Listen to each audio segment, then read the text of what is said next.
Hai teman-teman, kami dari kelompok 2 akan mempresentasikan mengenai langkah-langkah dalam melakukan regresi lebih dari 2 variabel serta masalah dalam analisis regresi linear.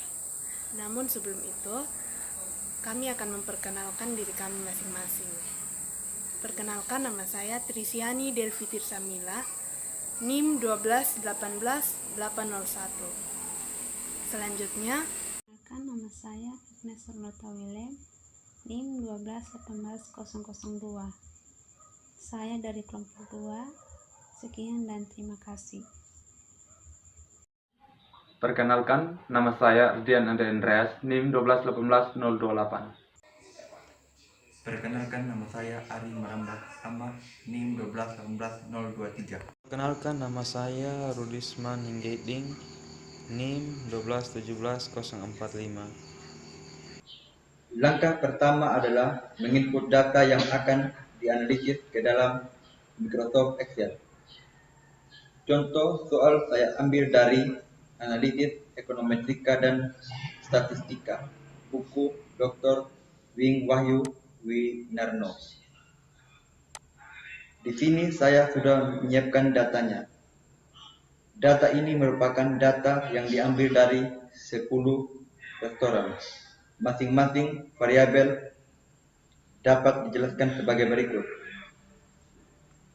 OBS, variabel OBS merupakan kode restoran. Variabel I merupakan rata-rata income penduduk radius 3 km dari restoran. Variabel N merupakan banyaknya restoran lain bersaing dalam radius 2 km. Variabel P merupakan banyaknya penduduk dalam radius 3 km dari restoran. Variabel Y merupakan banyaknya pelanggan yang dilayani oleh restoran. Setelah itu, simpan file. Saya akan menyimpannya di data D.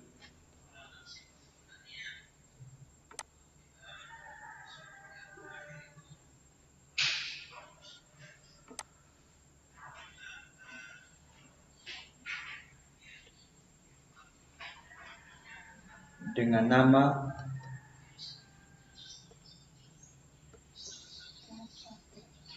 nama tugas 1.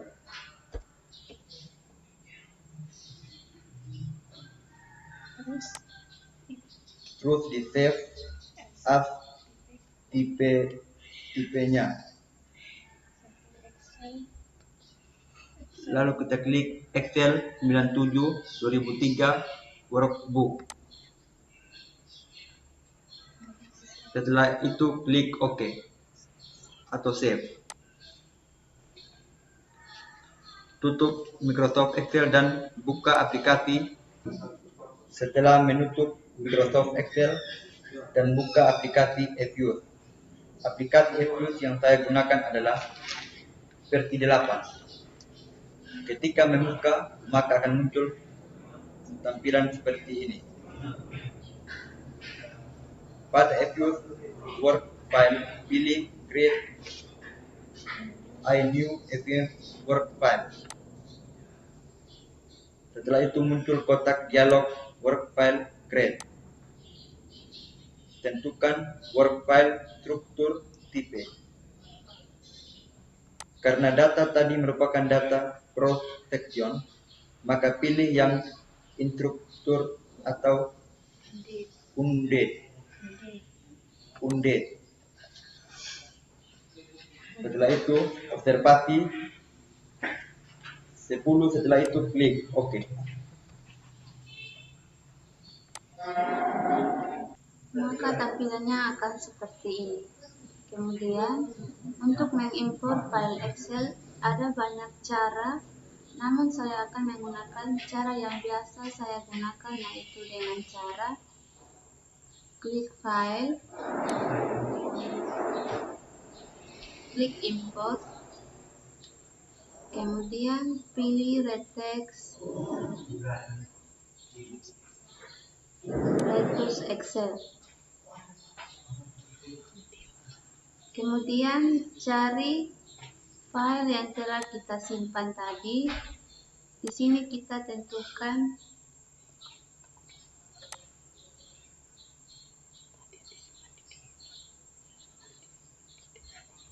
tadi file yang tersimpan yaitu pada data D.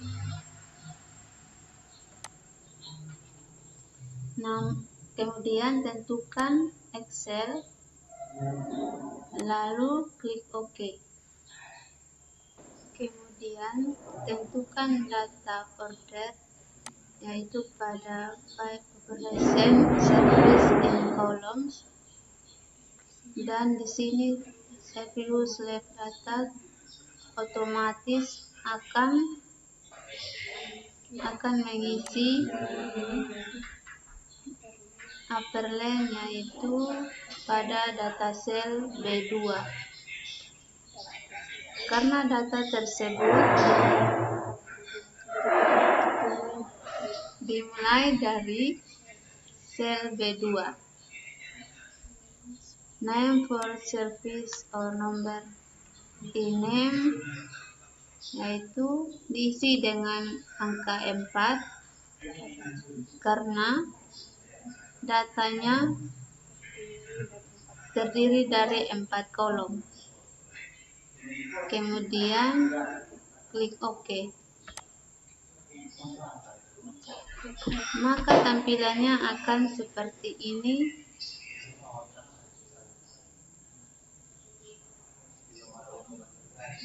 Kemudian simpan Word file dengan klik File.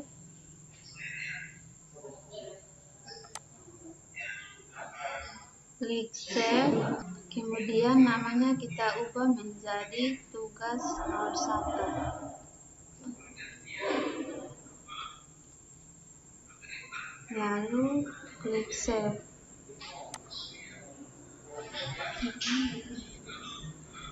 Kemudian pilih single precision,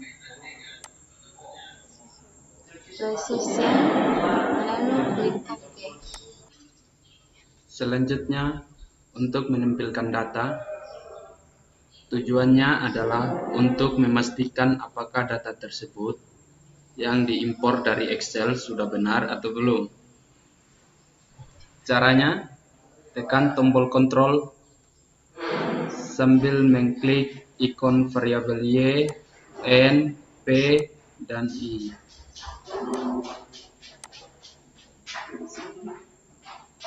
Perlu diingat urutan dalam memilih variabel akan menentukan urutan tampilan data, meskipun tidak akan mempengaruhi hasil analisis data. Setelah itu, klik kanan, lalu pilih submenu Open.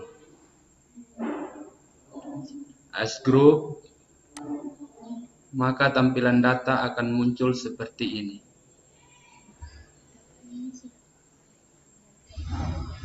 Data ini sudah sama dengan yang di Excel. Simpan tampilan ini dengan mengklik Name,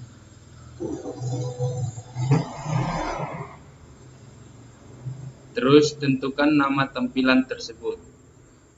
Saya isi dengan nama tampilan 1.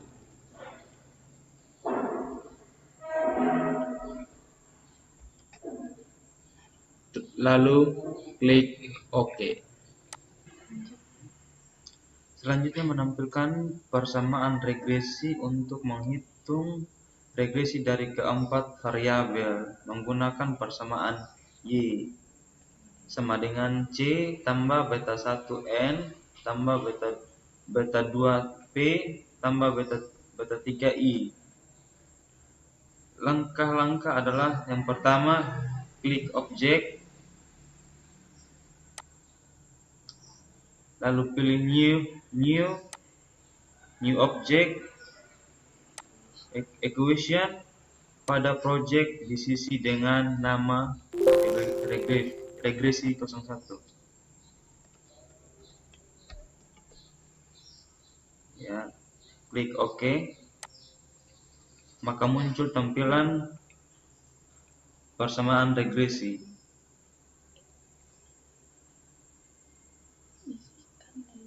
Isikan dengan menuliskan Y spasi C, spasi N, spasi P, spasi I, lalu klik OK, maka hasilnya akan muncul seperti ini teman-teman.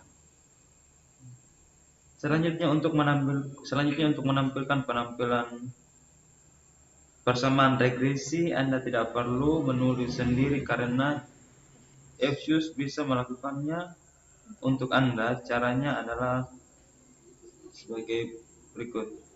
Yang pertama, tampilkan terlebih dahulu hasil analisis regresi yang munculnya seperti ini teman-teman. Klik tombol View, lalu pilih Representation. Maka di layar akan tampak seperti ini teman-teman.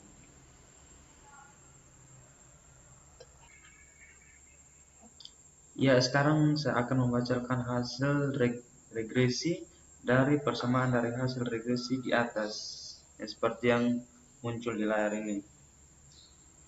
Yang pertama, apabila ada satu restoran,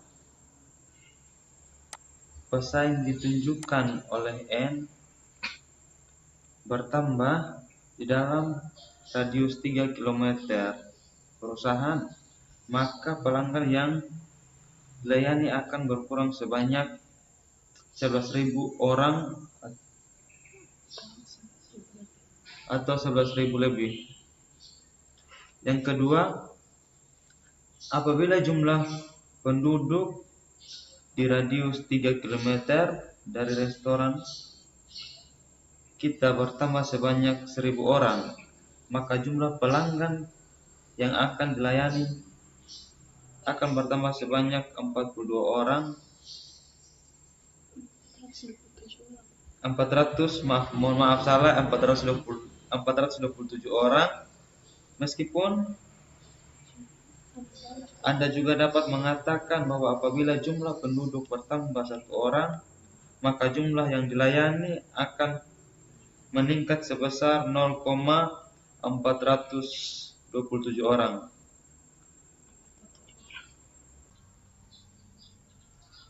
Selanjutnya, apabila variabel I, yaitu pendapatan penduduk dalam radius 3 km, mengalami peningkatan sebesar 1 juta dalam setahun, maka jumlah pelanggan yang dilayani akan meningkat sebanyak 251 orang dalam 1 tahun. Anda bisa juga mengatakan apabila pendapatan penduduk meningkat sebanyak Rp1.000 per tahun, maka jumlah pelanggan yang dilayani akan meningkat sebanyak 2,5 orang. Selanjutnya dari hasil regresi ini menunjukkan apabila variabel N, P, I bernilai 0, maka restoran kita akan melayani orang sebanyak 82,167 pelanggan, sesuai dengan besaran dari C konstantanya yang ini teman-teman. Berikutnya, nilai R² menunjukkan bahwa pengaruh variabel-variabel independen terhadap variabel dependen adalah sebesar 0,6256616 atau dalam persentase yaitu 62,56%. Semakin mendekati 100%, maka model ini akan semakin baik. Dalam contoh ini, berarti masih ada faktor-faktor lain yang mempengaruhi jumlah pengunjung restoran yang belum dimasukkan ke dalam model regresi, yaitu sebesar 100% dikurang 62,56%. Maka hasilnya adalah 37,44%. Berikut nilai adjust R² adalah 0,438424. Yang ini, teman-teman. Yang terakhir, nilai T untuk variabel independen N, P, I tidak signifikan. Hal ini karena tidak ada yang lebih besar dari 2 atau lebih kecil dari min 2. Selanjutnya, saya akan membahas mengenai masalah dalam analisis regresi linear. Masalah yang pertama adalah multikolinearitas. Multikolinearitas adalah kondisi adanya hubungan linear antar variabel independen.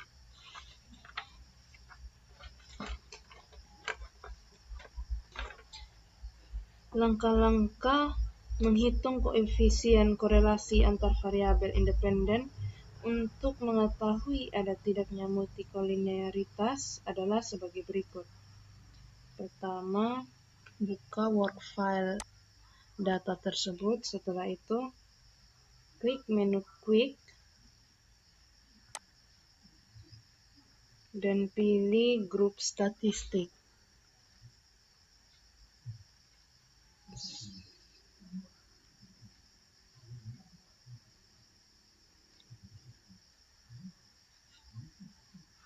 Dan pilih correlation. Maka akan muncul kotak dialog seperti ini.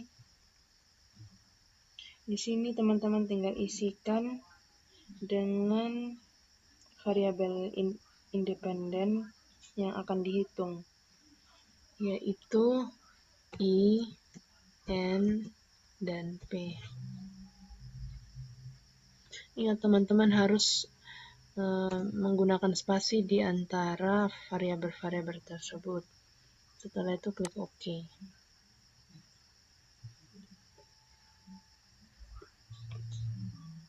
Nah, kita sudah dapat hasil dari korelasi matriksnya.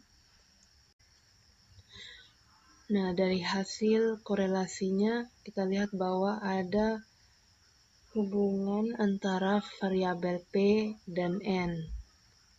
Koefisiennya cukup besar, yaitu 0,89. Yang ini teman-teman, N dan P. Maka yang harus kita lakukan adalah menjalankan regresi auxiliary. Regresi auxiliary dapat digunakan untuk mengetahui hubungan antara 2 atau lebih variabel independen yang secara bersama-sama mempengaruhi satu variabel independen yang lain.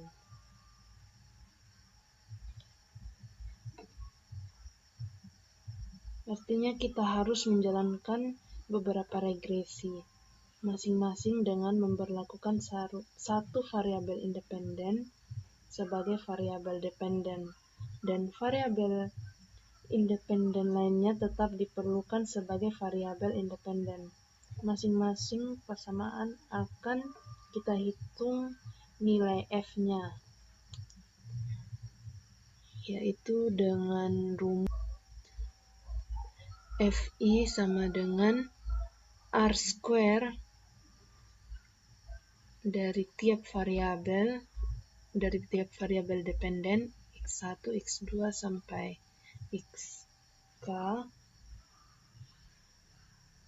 per K kurang 2. K adalah banyak variabel independen dikurangi dengan 2. Nah, hasil itu dibagi dengan 1 dikurang R² dari nilai R² dari tiap variabel dependen dibagi dengan N yang adalah jumlah dari observasi dikurang dengan K tambah 1. Nah, nilai kritis distribusi F dihitung dengan derajat kebebasan K kurang 2. Yang ini teman-teman, K kurang 2. Dan N kurang K tambah 1. yang ini. Jika nilai F hitung lebih besar dari F kritis pada alfa yaitu 0,05 dan derajat kebebasan tertentu, maka model kita mengandung unsur multikolinearitas. Langkah-langkah untuk menjalankan regresi auxiliary adalah yang pertama, kita harus menjalankan regresi dengan variabel I sebagai variabel dependen dan variabel N dan P sebagai variabel independen. Caranya yaitu dengan memilih menu quick. Setelah itu pilih estimate equation.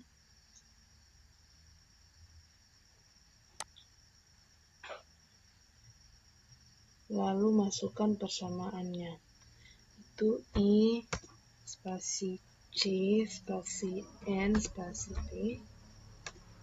Setelah itu klik OK.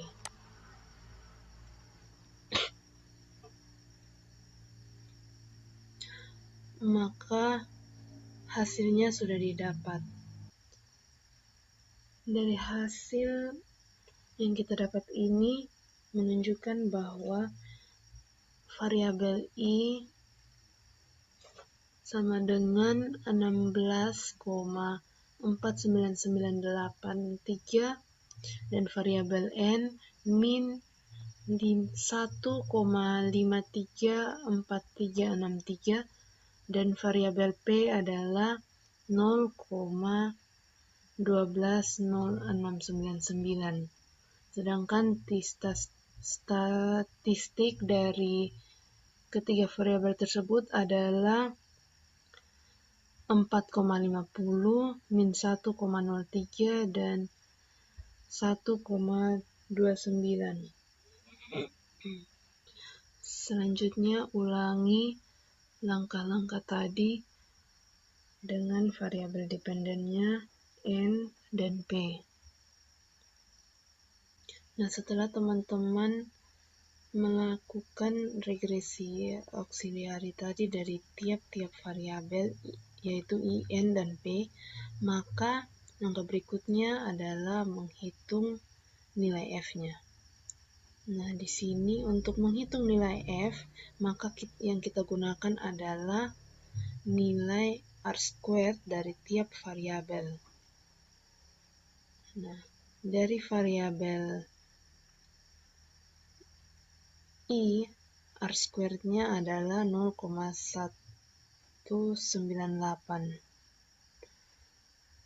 Maka perhitungannya akan seperti ini.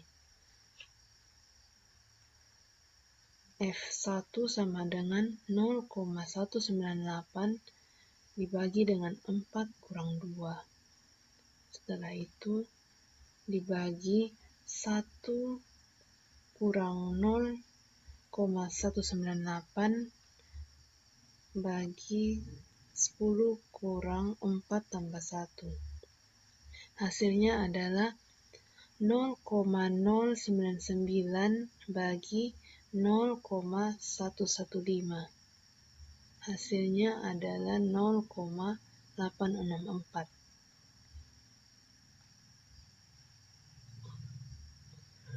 Nah, berikutnya adalah variabel N. Nilai R² dari variabel N adalah 0,823. Maka F2 sama dengan 0,823 bagi 4 kurang 2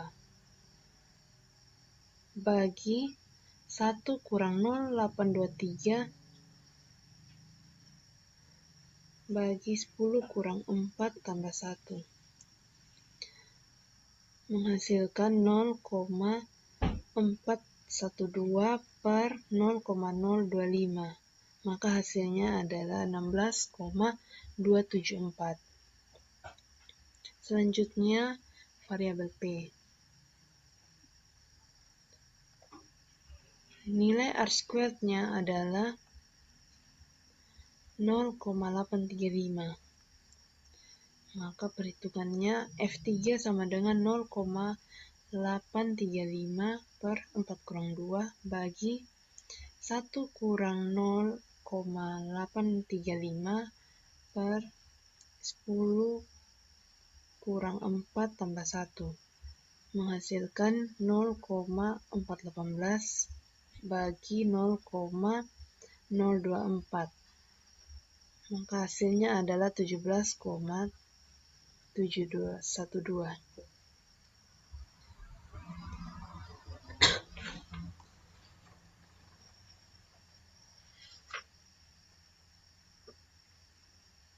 Nah, nilai F tabel dengan A sama dengan 5% dan derajat kebebasan 2,7 adalah 4,74. Nilai ini kita dapat bandingkan dengan semua nilai F yang telah kita peroleh pada perhitungan tadi. Nah, berikut adalah tabel perbandingan nilai F hitung dengan nilai F tabel. Nah, F hitung dari F1 sama dengan 0,864 dibandingkan dengan F tabel yaitu 4,74. Nilai tersebut lebih kecil, jadi kesimpulannya tidak ada korelasi antara variabel N dengan P. Berikutnya F2 sama dengan 16,274. Nilai tersebut lebih besar dari F tabel. Artinya ada korelasi antara variabel I dengan variabel P. Yang ketiga adalah F3 sama dengan 17,712. Nilai tersebut lebih besar, artinya ada korelasi antara variabel P dengan I dan N secara bersama. Dari kesimpulan tersebut dapat diketahui bahwa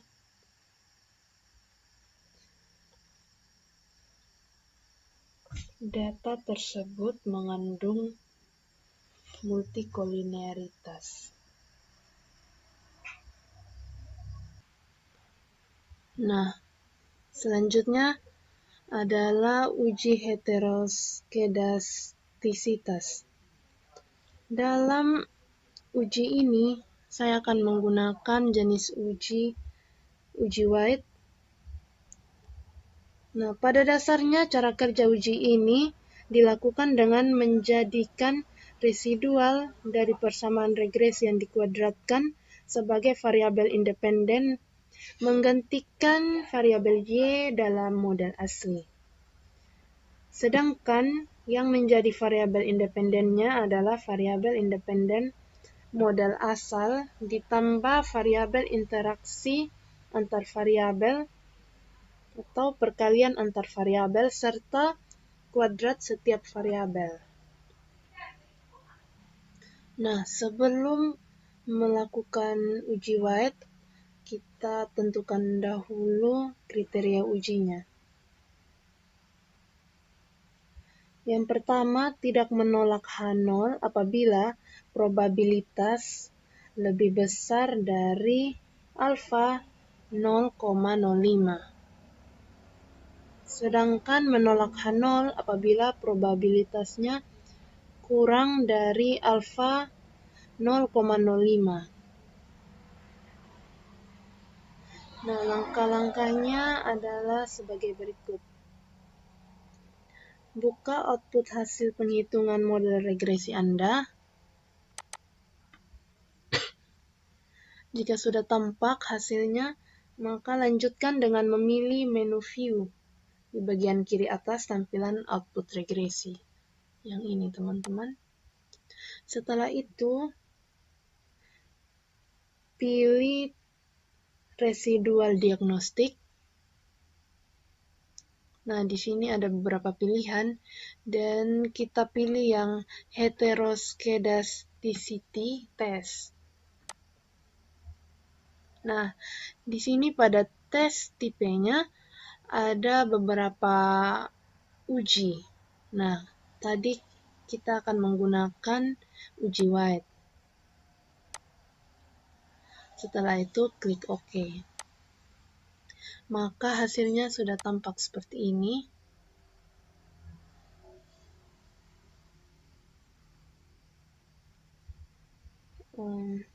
Hasil uji White memperlihatkan nilai p-value OBS R-squared-nya adalah 0,4621. Nilai ini lebih besar dari A 0,05. Sehingga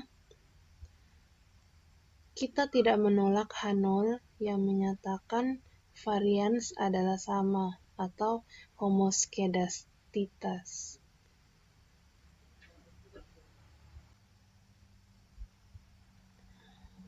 Nah, dari hasil uji White ini memperlihatkan bahwa nilai OBS R-squared adalah 0,4621.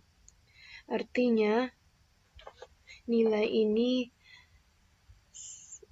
lebih besar dari alfa 0,05. Sehingga kita tidak menolak H0 yang menyatakan bahwa varians adalah sama atau homoskedastis. Selanjutnya saya akan membahas mengenai otokorelasi.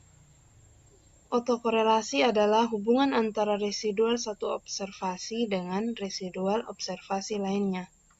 Nah, untuk mengidentifikasi ada tidaknya otokorelasi, maka saya akan menggunakan uji Lagrange multiplier atau uji LM, dan langkah-langkahnya adalah sebagai berikut. Pertama, kita harus menjalankan regresi OLS. Caranya, klik menu Quick, setelah itu pilih Estimate Equation, dan di sini kita harus mengisi variabel tersebut. Dan ingat teman-teman, dalam mengisi variabel harus diberi tanda spasi. Dalam mengisi perlu diingat teman-teman, dalam mengisi variabelnya kita harus menggunakan spasi. Perlu diingat teman-teman bahwa dalam mengetik setiap variabel yang akan digunakan yaitu YCNPI, maka jangan lupa teman-teman beri spasi di antara variabel tersebut. Contohnya seperti ini.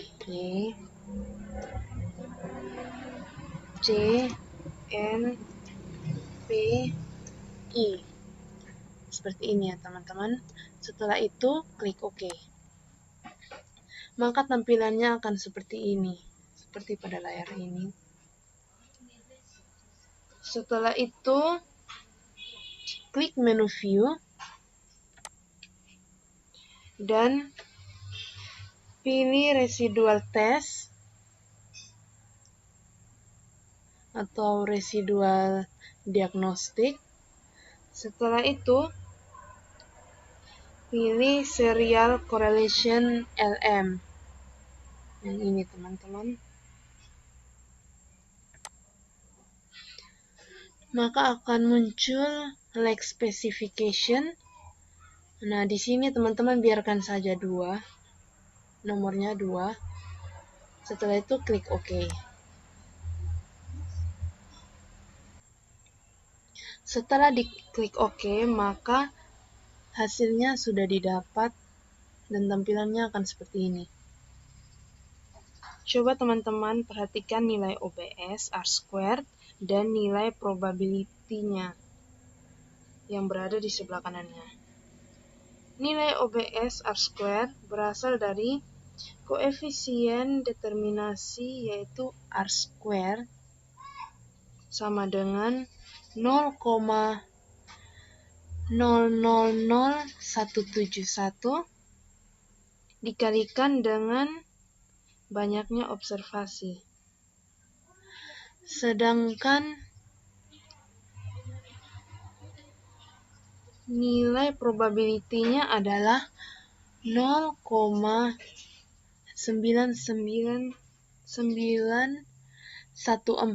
yang ini.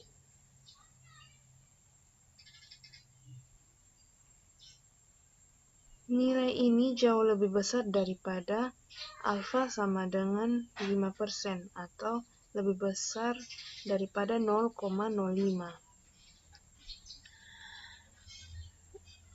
Dari hasilnya kita dapat ketahui bahwa data ini tidak mengandung masalah autokorelasi.